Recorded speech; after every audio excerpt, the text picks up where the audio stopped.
Ledakan. Dalam sekejap, pikiran spiritual Molly mulai runtuh dengan cepat, mencoba menghilangkan dunia. Dan saat itu juga, wow, dalam kehampaan gelap tidak jauh, sebuah bayangan tiba-tiba muncul dan dengan cepat mendekati Qin Chen dan Molly. Siapa yang berani masuk tanpa izin ke sini? Hantu ini jelas sedang menyergap di dekatnya. Pada saat ini, ia merasakan pergerakan di sini dan segera bergegas ke sini. Setelah melihat pikiran spiritual Qin Chen di kejauhan, setelah itu, anggota suku abis ini dengan cepat berubah menjadi aliran cahaya dan langsung, ledakan. Hantu ini langsung berubah menjadi langit gelap yang luas, tiba-tiba menyelimuti Qin Chen, dan memancarkan pikiran jahat dan menakutkan, langsung mengalir ke dalam pikiran spiritual Qin Chen. Kekacauan, kekacauan. Ini adalah perasaan pertama yang muncul di benak Qin Chen. Meskipun aura utusan suci teratai hitam dan uka sangat dingin dan aneh, bagaimanapun juga, mereka telah bertahan di dunia bawah selama bertahun-tahun dan telah mengintegrasikan kekuatan banyak orang kuat di dunia bawah. Faktanya, aura mereka telah menjadi jauh lebih lembut. Dengan cara ini, mereka tidak bisa ditargetkan oleh dao surgawi dunia bawah. Namun kekacauan aura anggota suku abis di depan mereka setidaknya 10 kali lebih menakutkan dibandingkan dengan para orang suci teratai hitam, mereka adalah semacam keberadaan aneh yang bisa membuat orang menjadi gila hanya dengan melihatnya. Anggota suku abis. Mata Qin Chen berkilat, awalnya pikiran spiritualnya siap untuk dibubarkan di tempat, namun saat melihat anggota suku abis ini, pikiran Qin Chen langsung tergerak. Bunuh. Menghadapi anggota suku abis di atasnya, Qin Chen langsung meninju. Dalam sekejap, aura aturan yang menakutkan naik ke langit, seperti semburan, langsung meledak ke langit yang dibentuk oleh anggota suku abis. Ledakan. Kedua kekuatan mengerikan itu bertabrakan, langsung meletus menjadi suara gemuruh yang menggemparkan bumi, dan dampak mengerikan seperti tanah longsor melanda, menutupi kekosongan dalam jarak 1 juta mil.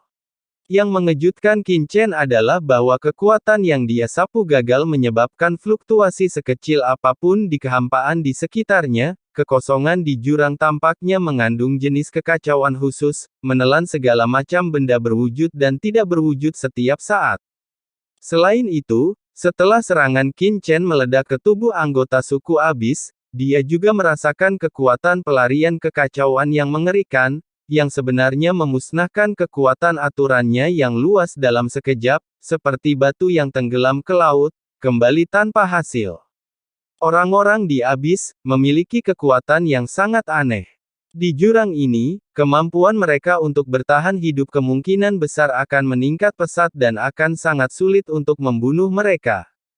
Murid Qin Chen menyusut, dan dia diam-diam terkejut. Alasan kenapa dia berani mengambil tindakan adalah karena dia merasakan aura anggota suku abis yang menyerang tidak terlalu kuat. Tingkat jiwanya jauh lebih lemah dibandingkan utusan suci teratai hitam dan uka. Sangat mungkin dia hanya salah satu orang abis. Saya masih kecil. Jadi saya mengambil tindakan karena saya ingin merasakan secara pribadi kekuatan anggota suku abis di dalam jurang. Tapi setelah pertarungan sesungguhnya, Qin Chen mengerti mengapa orang kuat di lautan alam semesta berubah warna begitu banyak ketika dia mendengar jurang maut.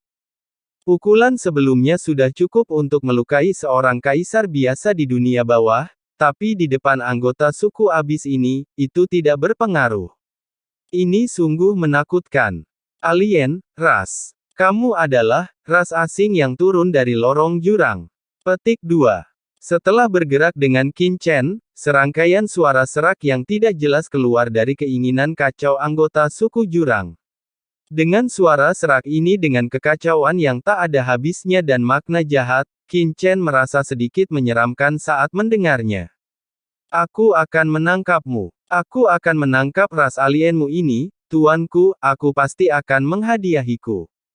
Kehendak kacau melonjak, dan langit yang dibentuk oleh orang-orang di jurang menjadi lebih dan lebih menakutkan, seperti laut yang bergelombang, berubah menjadi ada tsunami gelap yang mengejutkan, dan dia ingin membungkus Qin Chen sepenuhnya dan menangkapnya hidup-hidup. Huff. Qin Chen menyipitkan matanya, mencoba menangkapku. Kekuatan guntur. Boom. Petir yang menyilaukan meledak dari tubuh Qin Chen dalam sekejap. Petir ini seperti guntur gelap, menyapu dengan liar dan meledak pada orang-orang suku abis yang sedang menyapu. Ah!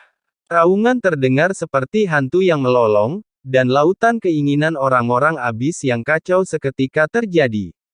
Kehendak yang mengepul berputar dengan liar, seperti hantu yang melolong, dingin dan jahat. Kekuatan macam apa yang kamu miliki? Anggota suku abis menyusut dengan keras di bawah kekuatan Qin Chen, meraung dan memutar kesakitan. Namun, tidak ada sedikit pun rasa bangga di wajah Qin Chen, malah pupil matanya menyusut. Efektivitas kekuatan petirnya sendiri jelas ditekan di jurang ini. Tidak, ini bukan karena kekuatan guntur telah melemah, tetapi kekuatanku terlalu lemah dan telah ditekan oleh kekuatan di jurang maut, menyebabkan kekuatan guntur tidak dapat mengerahkan kekuatan aslinya. Murid Qin Chen menyusut, dan dalam sekejap rasakan sesuatu. Lagi pula, apa yang dia turunkan ke dalam jurang ini sekarang hanyalah pemikiran ilahi, yang tidak mengandung banyak kekuatan guntur. Selain itu, tingkat kultivasinya bahkan belum mencapai ranah Kaisar Agung, sehingga dia tidak dapat mengeluarkan kekuatan aslinya secara maksimal.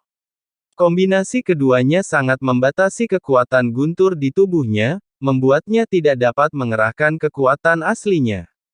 Boom boom boom. Qin Chen tiba-tiba mengangkat kepalanya pada saat ini, di kejauhan. Aura menakutkan di kejauhan menyebar dari tempat yang sangat jauh, kecepatannya seperti kilat dan batu api, dan dikhawatirkan akan tiba di dunia ini dalam sekejap dalam waktu kurang dari beberapa tarikan napas. Pada saat ini, sebelum nafas itu benar-benar tiba, Qin Chen merasakan perasaan gemetar dari jantung berdebar-debar jauh di dalam jiwanya, dan merinding muncul di sekujur tubuhnya. Hal ini tidak boleh dilawan. Ini adalah sinyal peringatan kuat yang diberikan oleh jiwa kepadanya. 3 napas, dengan kekuatan guntur yang aku kendalikan dengan pikiran suciku, aku khawatir aku tidak akan bisa membunuh anggota suku abis ini. Dalam hal ini, sepertinya aku harus menggunakan kekuatan eksternal. Qin Chen berpikir dan langsung menatapnya. Pikiran spiritual Molly di sampingnya runtuh. Inilah yang kamu minta agar aku mundur. Sekarang pikiran spiritualku telah runtuh, aku tidak bisa lagi bertarung untukmu. Pikiran spiritual Molly masih memiliki sedikit kesadaran saat ini, dan dia berkata dengan tergesa-gesa ketika dia melihat ini. Qin Chen menyipitkan matanya dan berkata, "Jangan khawatir, saya tidak ingin kamu bertarung. Saya hanya ingin menggunakan kekuatan pikiran spiritual Anda." Petik 2. Setelah menyelesaikan kata-katanya, Qin Chen meraihnya dengan tangan besarnya dan langsung menangkap kehendak ilahi Molly yang hancur. Kondensasi. Dengan teriakan tajam, pikiran spiritual Molly yang hancur dengan cepat berubah menjadi pedang hitam pekat di bawah kendali Qin Chen, dan menusuk anggota suku abis di atas kepalanya. Lokasi itu, bagaimanapun Anda melihatnya, tampak seperti tempat di mana penduduk abis akan menunjukkan rasa hormat mereka, jika penduduk abis juga perlu menunjukkan rasa hormat mereka. Hariku. Mata Molly melebar, sebelum keinginannya runtuh, dia dengan jelas merasakan bahwa bilah tajam yang diubah dari pikiran spiritualnya telah menembus ke bagian tubuh anggota suku jurang, dan lapisan kekacauan dan kekuatan yang tidak teratur datang, menyebabkan penglihatan Molly langsung menjadi gelap. Ledakan. Keinginannya runtuh, dan dia sudah mundur ke dalam lorong jurang, dan dia tidak bisa lagi melihat gambaran jurang maut.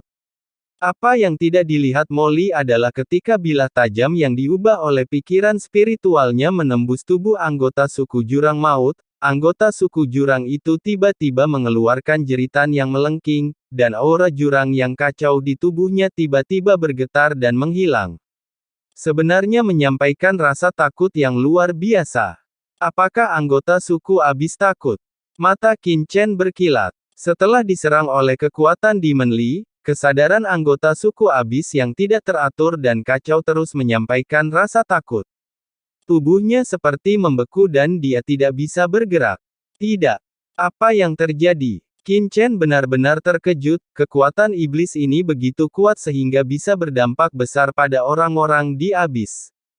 Di hadapan kekuatan Molly, anggota suku Abyss itu seperti boneka Teddy yang menghadap naga raksasa, tergeletak di tanah, gemetar, tanpa ada keberanian untuk melawan.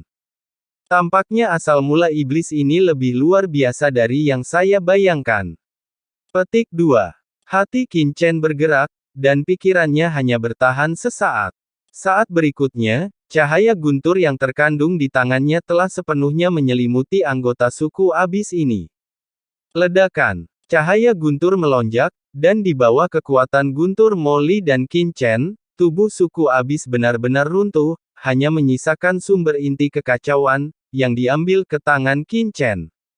Keseluruhan prosesnya terdengar lama, namun nyatanya hanya membutuhkan waktu sesaat. Ayo pergi. Menyingkirkan asal-usul suku Abyss, sosok Qin Chen menghilang dalam sekejap tanpa jeda, dan mundur langsung ke lorong jurang yang tersembunyi di kehampaan tak berujung. Dia langsung diselimuti oleh kekuatan melahap dan menghilang dengan abang. Dan saat Qin Chen menghilang, boom, boom, boom. Aura menakutkan itu seperti lautan luas, turun ke sini dalam sekejap, membentuk guncangan yang mengerikan. Pikiran itu menyapu seperti tsunami, menyapu masa lalu dan masa kini, menyapu segalanya. Beberapa sosok menakutkan langsung muncul di sini. Hah? Bagaimana dengan aura aneh di sini sebelumnya? Kenapa hilang? Petik 2.